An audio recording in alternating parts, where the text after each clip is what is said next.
ఇక దీపక్ రెడ్డి గారు TDP SEEDAP corporation chairman కూడా మనతో పాటుగా లైవ్లో జాయిన్ అయ్యారు. గఫూర్ గారు మాజీ ఎమ్మెల్యే కూడా మనతో పాటుగా లైవ్లోకి అందుబాటులోకి వచ్చారు. గాది వెంకటేశ్వరరావు గారు గుంటూరు జిల్లా జనసేన అధ్యక్షులు కూడా మనతో పాటుగా లైవ్లో జాయిన్ అయ్యారు. ముందుగా దీపక్ రెడ్డి గారు. నమస్తే అండి. సార్ దీపక్ రెడ్డి గారు, ఏంటి మోంతా ఎఫెక్ట్ అంతా మీదే అట, చాలా దగ్గరుండి తీసుకొచ్చారట, ఎక్కడో నార్త్కి పోయేదాన్ని సౌత్కి, అంత పవర్ ఉందా మీలో? నాతోనే స్టార్ట్ చేసినారు. థ్యాంక్ యూ వర్మ గారు. నాకు యాక్చువల్గా కొంచెం కామెడీగా అనిపిస్తోంది వర్మ గారు. నేనేం కామెంట్ చేయదలుచుకోలేదు, కానీ వైసీపీ వాళ్ళ సైడ్ నుంచి వాళ్ళ బిహేవియర్ ఈ లాస్ట్ 1-2 రోజుల్లో చూస్తే దీనికి ఆన్సర్ వస్తుంది. జగన్మోహన్ రెడ్డి గారు వచ్చినారు, వచ్చి ఒక అర్ధ రోజుల్లోనూ మళ్ళీ వెనక్కి తిరిగి వెళ్ళిపోయినారు బెంగళూరుకి. ఎందుకు అనేది ఒక ప్రశ్న. రెండోది, మీరు వైసీపీ లీడర్లు ఇప్పుడు చూస్తే ఈ 1.5-2 రోజుల నుంచి అద్భుతమైన పని ప్రభుత్వం చేసింది, ప్రజల్లో మంచి పేరు వచ్చింది అని చెప్పి తట్టుకోలేక ఏ విధంగా వాళ్ళు విమర్శలు చేస్తూ ఉండారో మీరు ఒకసారి చూస్తే దాని వెనకాలనే మీకు అర్థమైపోద్ది. అంటే డే అండ్ నైట్ అటెంటివ్గా ఉండి ఏ ఇబ్బంది రానియకుండా ఆపటము ఏదన్నా విధంగా తప్పు అవుద్దా అండి? నాకు అర్థం కావటం లేదు.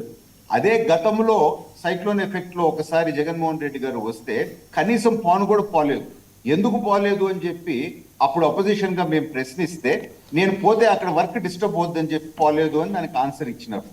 సో ఇది ఒకసారి గుర్తు చేసుకోవాలా అని చెప్పి నేను కోరుతున్నాను. ఎందుకు జగన్మోహన్ రెడ్డి గారు ఒక్కరోజు ఉండి వెళ్ళిపోయినాడు వెనక్కి అనేది ఇప్పుడు ప్రశ్న.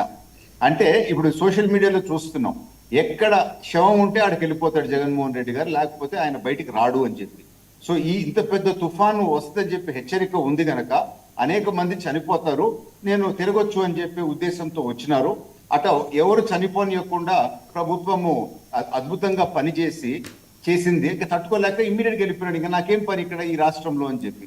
సో అది మనకు అర్థమవుతా ఉంది. ఇప్పుడు అసలు పాయింట్ కి నేను వస్తాను వర్మ గారు. అది ఇప్పుడే మాట్లాడమంటారా లేదా? మాట్లాడండి. 2029 స్ట్రాటజీ కూడా ఇప్పుడే మాట్లాడేయమంటారా? మాట్లాడండి. జగన్మోహన్ రెడ్డి గారు చాలా స్ట్రాటజిక్ గా పోతా ఉన్నారండి 2029 కి. నేను చాలా డీప్ గా అనలైజ్ చేసిన ఒక 5 రకాల సూత్రాలతో ముందుకు పోతా ఉన్నాడు. మొదటి సూత్రం ఏంది 2029 స్ట్రాటజీ అంటే, ఆయన జైలుకు పోకుండా ఎట్లన్నా బయటపడాలా అని చెప్పేది ఒక స్ట్రాటజీ. అందుకనే బీజేపీ పార్టీ ఏ చిన్న ప్రోగ్రామ్ చేసినా కానీ అడగకపోయినా ఈయన ముందే వెళ్ళిపోయి సపోర్ట్ చేస్తూ ఉంటాడు. సో అది మనకు అర్థమవుతా ఉంది.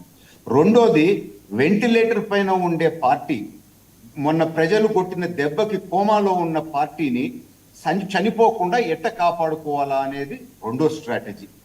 మూడోది, మీరు చూస్తే వాళ్ళ నాయకులకి ఆ పార్టీ మీద నమ్మకం పోయింది, ఒకరొకరు వెళ్ళిపోయే పరిస్థితిలో ఉండారు, వాళ్ళని పోనీయకుండా ఎట్ట ఆపుకోవాలా అనేది ఒక స్ట్రాటజీ. అందుకనే మేము ఉన్నాము, ఆ బుక్ ఏదో ఓపెన్ చేసినారు, మేము ఏదో చేస్తామని ఏదో ఒక విధంగా నమ్మకం కుదిరించాలని చెప్పి ఒక ప్రయత్నం చేస్తూ ఉంటాం. నాలుగో స్ట్రాటజీ ఏంటంటే సింపతి స్ట్రాటజీ. ప్రజల్లో సింపతి కొట్టేయాలా అని. ఏ చిన్న కేసు, ఏ చిన్న తప్పు ఎక్కడ జరిగినా అయ్యో మమ్మల్ని అన్యాయం చేసేస్తూ ఉండరు, మా మీద అక్రమ కేసులు పెడుతున్నారు అని చెప్పి ఏడిచి ప్రజల దగ్గర ఒక సింపతి తెచ్చుకోవాలని చెప్పి ఒక పక్కా స్ట్రాటజీతో ముందుకు పోతూ ఉంటారు. లాస్ట్ స్ట్రాటజీ ఏంది, ఇప్పుడు జైలుకి వెళ్ళిపోయి పార్టీ మూతబడిపోయి తర్వాత లీడర్లందరూ వదిలిపెట్టి వెళ్ళిపోయి సింపతి రాని పరిస్థితిలో వారు సంపాదించుకునే లక్షలాది కోట్లు కూడా ఇంకా మళ్ళా కాపాడుకోలేని పరిస్థితి వస్తుందని చెప్పి దాన్ని ఎట్ట కాపాడుకోవాలా అని చెప్పి ఒక స్ట్రాటజీ. అట్లా ఈ 5 రకాల స్ట్రాటజీతో ముందుకు పోతా ఉన్నాడు.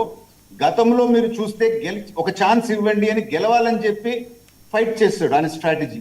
ఇక్కడ కేవలము ఎట్టన్నా సరే కాపాడుకోవాలా, బతకాలా అనే ఒక స్ట్రాటజీతో ముందుకు పోతున్నాడని చెప్పి మాత్రం నాకు ఇనిషియల్ గా అనిపిస్తా ఉంది. These are my opening comments. Right, okay.